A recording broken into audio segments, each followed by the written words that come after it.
66. Esse é o número do meu telefone. A minha mãe escreveu aqui, olha. Estranho, né?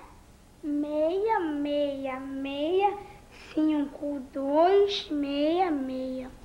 Será que meia é número? A minha mãe disse que meia é igual a meia dúzia. Igual a meia dúzia de laranjas, sabe? Mas isso aqui não é nenhuma quitanda, não.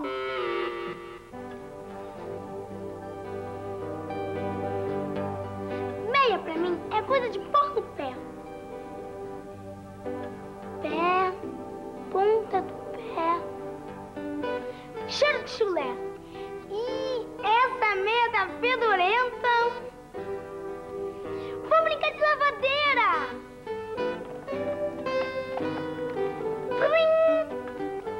Alô? Quer brincar de lavar roupa?